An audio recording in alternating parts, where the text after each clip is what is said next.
Bonjour, vous êtes sur Décideur TV, c'est Lex Inside. Au programme de ce numéro, on va parler de l'assurabilité des risques cyber. On parlera également du rôle pour les business angels dans l'économie et enfin du cadre juridique des NFT. Pour débuter cette émission, j'ai le plaisir de recevoir Pierre Minor, avocat et membre du HCJP, qui vient de rendre un rapport sur l'assurabilité des risques cyber. Pierre Minor, bonjour. Bonjour monsieur. Alors, je viens de l'indiquer, vous venez de rendre un rapport sur l'assurabilité des risques cyber. Dans ce rapport, vous étudiez la question de la licéité des paiements des rançons et de leur indemnisation. Quelles sont vos conclusions sur ce point ? Effectivement, donc la validité de l'assurance des rançons était au cœur de notre sujet. Ça faisait partie des questions qui nous ont été posées. Nous avions 3 questions. Et donc, nous avons essayé d'y répondre en suivant une analyse vraiment rigoureuse, précise et exhaustive. Nous ne voulions pas laisser échapper quoi que ce soit qui puisse fausser nos conclusions. Alors, ce rapport est le résultat des travaux d'un groupe de travail d'une trentaine d'experts que j'ai eu la chance d'animer pendant plus d'1 an, non pas parce qu'on travaillait lentement, mais justement parce que nous avons voulu creuser ces sujets qui sont d'une grande actualité. Alors l'assurabilité des rançons, effectivement, c'est un sujet extrêmement sensible. Je ne reviendrai pas sur les chiffres des cyberattaques et des cyberattaques avec demande de rançon. Elles sont en croissance et atteignent des sommets inégalés jusqu'à présent. Donc c'est un sujet d'une très grande actualité. Alors notre première démarche a été d'essayer d'analyser le sujet au regard du droit, du droit civil, du droit des assurances, au regard du droit pénal, et nous avons conclu que rien finalement, n'interdisait d'assurer des rançons. Je rappellerai juste, sans faire cours de droit, que la rançon, donc que la demande de rançon est une extorsion et que l'assuré, l'entreprise ou l'individu est une victime et donc il peut valablement, sans encourir de sanctions, payer la rançon. Il en est de même donc pour les assurances. Nous n'avons pas vu de contrariété à l'ordre public établi. Il n'y a pas de jurisprudence. Nous n'avons pas vu d'hypothèse vraisemblable où l'assuré aurait commis une faute intentionnelle ou dolosive qui serait un cas d'exclusion au titre de l'assurance. Et au niveau pénal, donc l'assuré peut payer, l'assuré peut payer et l'entreprise d'assurance peut également indemniser l'assuré. Alors, il y a une limite, bien évidemment, ou une double limite à ce principe, c'est le financement du terrorisme, c'est toute la réglementation relative au financement du terrorisme qui interdit de financer d'une façon ou d'une autre donc des terroristes.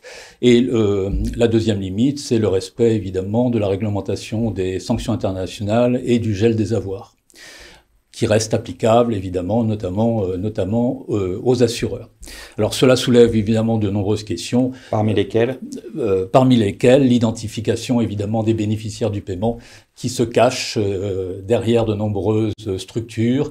Et donc, difficile à identifier. Très difficile à identifier et qui ont recours à des paiements en bitcoins ou en cryptoactifs, ce qui rend encore la détection de l'identité d'autant plus difficile. Mais il y a quand même des techniques et des experts qui peuvent aider à identifier le risque. Alors, autre sujet de votre rapport, c'est la possibilité de s'assurer contre des sanctions administratives, notamment pécuniaires. Quelles sont vos conclusions sur ce point ? Alors là aussi, c'est une question extrêmement importante et tout à fait intéressante. Il y avait un certain flou en droit français sur la possibilité d'assurer des sanctions pécuniaires administratives. Ce flou résulte de la jurisprudence qui pourtant était claire, mais qui a fait l'objet de commentaires et d'interprétations, laissant penser que dans certains cas, il était possible d'assurer des sanctions pécuniaires, notamment lorsque la faute n'était pas intentionnelle. Je vais y revenir. Ce qu'il faut avoir à l'esprit, c'est que les sanctions pécuniaires des autorités administratives sont des peines et relèvent du champ pénal. Relevant du champ pénal, le principe de personnalité des peines de l'article 121.1 du Code pénal, je suis précis, s'applique. Nul n'est responsable pénalement que de son propre fait, qui constitue finalement un obstacle à l'assurance des sanctions pécuniaires. Alors, je mentionnais la jurisprudence de la Cour de cassation. Il y a 2 arrêts qui ont peut-être semé le trouble, un arrêt Pourquoi? de 2012 et de 2019. Mais c'est des arrêts qui n'ont examiné que des questions de droit des assurances, pas de l'assurabilité de la sanction pécuniaire. Et certains auteurs éminents ont interprété ces Ils ont un peu arrêts. extrapolé peut-être par rapport à ce point. Ils sont allés au-delà, disons-le, ils ont été au-delà des arrêts de la Cour de cassation qui n'a pas statué sur l'assurabilité des sanctions pécuniaires. Donc on est en attente de jurisprudence sur ce point. Nos Vos conclusions, c'est que les sanctions pécuniaires, quelles qu'elles soient, ne sont pas assurables. C'est une question importante également pour la CNIL, qui peut intervenir et sanctionner en cas de risque cyber, en cas de perte de données notamment. Le même principe doit s'appliquer, les sanctions pécuniaires ne sont pas assurables, mais toutes les mesures de redressement, de conformité qui peuvent être décidées, ou de mise en conformité qui peuvent être décidées par la CNIL, sont susceptibles de faire l'objet d'une assurance. Alors enfin, vous êtes intéressé au risque de cyberguerre, qui est un cas d'exclusion légale de l'assurance. Qu'en est-il pour vous? Qu'est-ce que vous préconisez? Alors, le sujet est peut-être le sujet le plus complexe que nous ayons eu à traiter. La question était de savoir, puisque la guerre est un cas d'exclusion légale de l'assurance, c'est un risque systémique qui ne peut pas être quantifié, notamment au moment de la souscription. La question était de savoir, est-ce que ce concept de guerre en droit français inclut le concept... Le risque de cyberguerre. Le risque de cyberguerre. Alors, notre analyse, c'est que le concept de cyberguerre ne répond pas de façon précise et sans doute possible au concept de guerre en droit positif français. Le concept de guerre est un concept assez étroit, en droit français en tout cas, parce qu'on en est toujours à la guerre déclarée, ouvertement déclarée. Alors on peut trouver ici, là, quelques ouvertures qui laisseraient penser que la guerre pourrait être un événement pas forcément déclaré, mais disons que le principe est toujours celui-là en droit français. Il faut se tourner vers le droit international public pour trouver une ouverture. Qu'est-ce qu'il dit? Et notamment la Charte des Nations Unies ou la Convention de Genève sur les risques humanitaires, par contre donne un concept ou une définition de la guerre qui ne nécessite pas une déclaration préalable et qui permettrait donc d'inclure le risque de cyberguerre. Le risque de cyberguerre.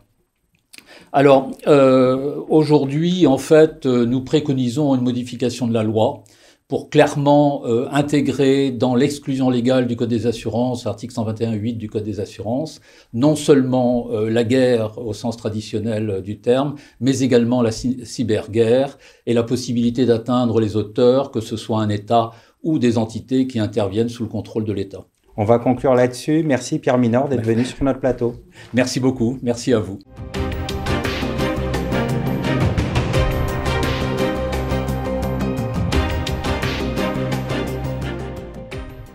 Vous êtes toujours sur Lex Inside, sur Décideur TV. On va parler du rôle des business angels dans l'économie avec mon invité Alain Baumlard, secrétaire général de France Angel. Alain Baumlard, bonjour. Bonjour. Alors, quel est le rôle des business angels et avant tout, qu'est-ce qu'un business angel? Qu'est-ce que c'est qu'un business angel? Les business angels, ce sont les premiers investisseurs dans les startups. Et les entreprises en phase de préamorçage et d'amorçage. Les Anglais parlent de semences. Et je préfère ce terme à celui de l'amorçage qui me fait penser à l'artificier. Mais peu importe.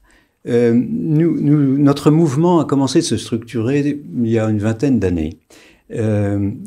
Aujourd'hui, il est structuré autour de 65 clubs ou réseaux, si vous préférez, qui sont soit affinitaires, thématiques, régionaux, ou des réseaux d'alumni,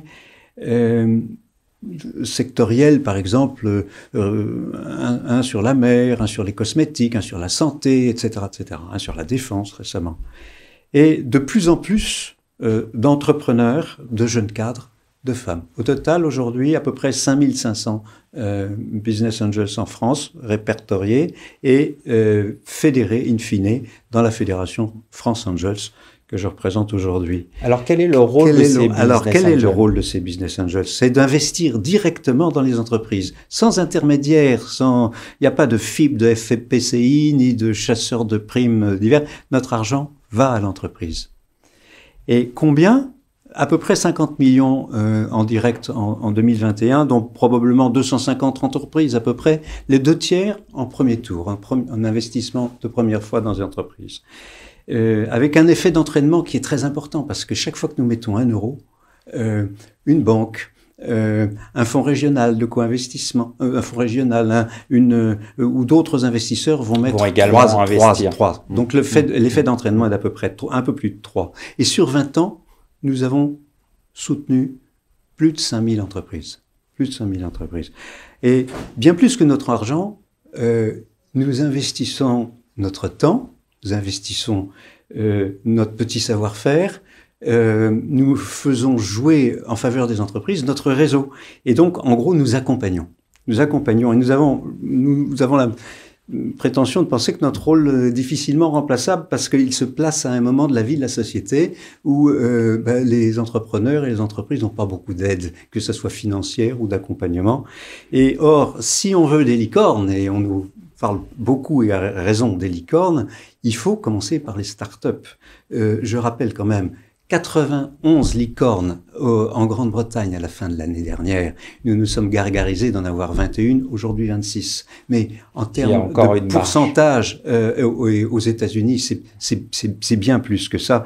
C'est donc, nous pensons donc que notre rôle est essentiel. Mais en même temps, c'est un rôle qui n'est pas facile parce que c'est un rôle à haut risque. C'est un rôle à haut risque. Pourquoi ? Parce que même s'il n'y a pas de statistiques très très développées, on peut dire que la perte sèche arrive probablement sur 1/3 des startups qui meurent dans les 5 ans.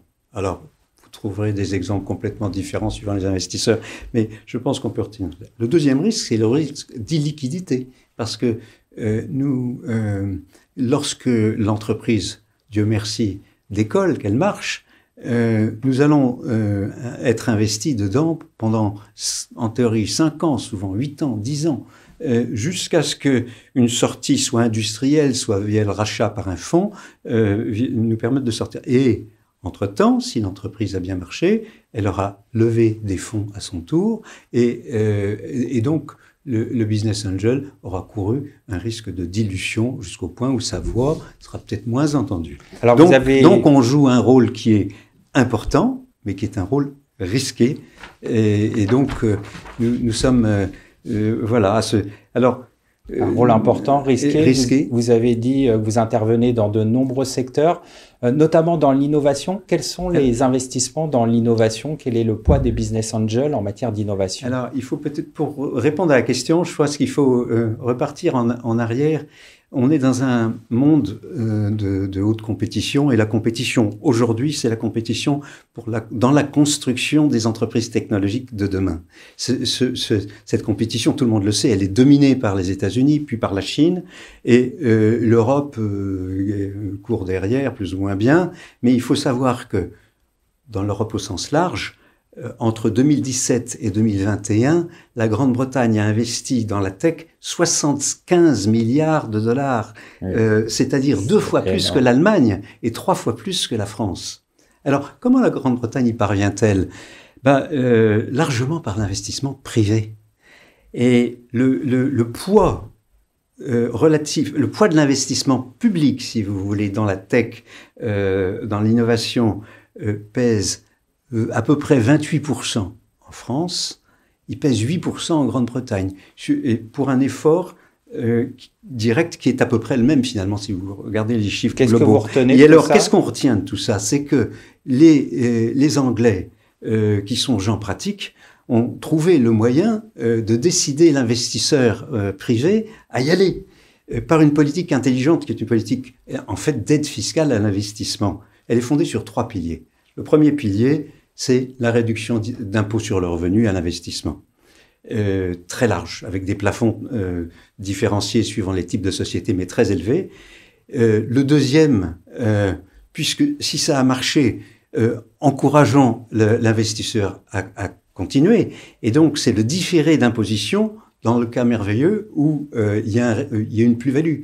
Réinvestissez le produit avec la plus-value et vous obtenez un rollover, un différé d'investissement. Et le troisième point, c'est l'imputation des pertes. Si ça marche pas, eh ben vous imputez vos pertes sur vos revenus globaux. Donc, le calcul du Trésor britannique, qui est quand même, que je trouve intéressant, c'est qu'il y a une récupération en un peu plus de 3 ans de l'effort fiscal. Alors, comment? Sous, d'une part, la création de TVA, la création d'impôts sur le revenu pour les salariés, création de charges sociales, etc., etc. Bon, un peu plus de 3 ans. Alors, dans l'Union européenne, puisque là, on est vraiment toujours en compétition, l'Union européenne, nos voisins l'ont compris. Et alors, ils ont adopté progressivement des régimes d'incitation fiscale en Allemagne, où les Allemands, il y a 5 ans, ne faisaient rien. Maintenant, ils ont un système qui est assez agressif. En Belgique, en Italie notamment. Et alors en France, cocorico. Depuis Pourquoi? Le 18 mars 2022, nous avons retrouvé le taux de réduction IR-PME de 25%. Formidable. On était passé à 18, mais donc je parle du Madelin. Mais le petit X, c'est que le plafond de réduction, il est inchangé, il est 10 000 francs, 10 000 euros. Et ça se partage avec la garde de vos enfants, etc. Bon. Or, il faut faire comprendre en conclusion qu'il ne s'agit pas de niche fiscale, mais d'investissement pour le futur. Eh bien, on va conclure là-dessus. Merci d'être passé sur notre plateau.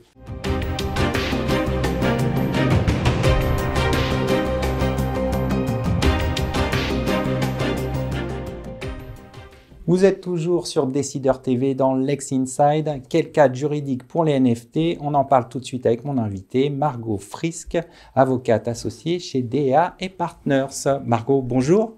Bonjour Arnaud, merci pour cette invitation. Que sont les NFT? Alors, les NFT, d'abord, la première chose qu'il convient de rappeler quand même en la matière, c'est que les NFT ne disposent pas aujourd'hui d'une définition légale en droit français. Ceci étant, ce qu'il faut comprendre, c'est qu'un NFT, qu'est-ce que c'est? C'est un jeton non fongible qui n'est pas interchangeable, c'est-à-dire qu'à la différence du Bitcoin, un jeton est différent d'un autre. Donc ça, c'est une première définition. On peut aussi donc chercher à définir la notion de NFT comme une empreinte unique inscrite dans la blockchain qui représente une œuvre physique ou une œuvre digitale. Voilà. Quels sont les enjeux juridiques autour des NFT? C'est une question très intéressante et en fait, je pense que nous assistons aujourd'hui à une véritable révolution. Pourquoi? Une révolution du Web3 et qui est liée à l'émergence de cette technologie blockchain qui permet de passer de ce qu'on appelle l'Internet de l'information à l'Internet de la valeur. Je vais prendre un exemple concret qui est toujours plus parlant. Un artiste aujourd'hui peut désormais sur une plateforme comme OpenSea ou ArtTrade publier une annonce de vente de NFT qui représente son œuvre artistique, son œuvre numérique ou physique. Donc c'est quand même un grand changement. Alors, quel est l'état du droit positif en la matière? Alors, d'un point de vue, je pense qu'il y a plusieurs paramètres, que ce soit du fiscal, du juridique, mais pour prendre le juridique et la propriété intellectuelle, on s'intéresse à ces jetons qui ont une valeur sur des plateformes, sur le marché, qui prennent une véritable valeur. Sur le droit commercial, je dirais qu'il y a 3 points à retenir. Le premier, c'est un enjeu de qualification. Est-ce qu'un NFT est un actif numérique au sens du Code monétaire et financier?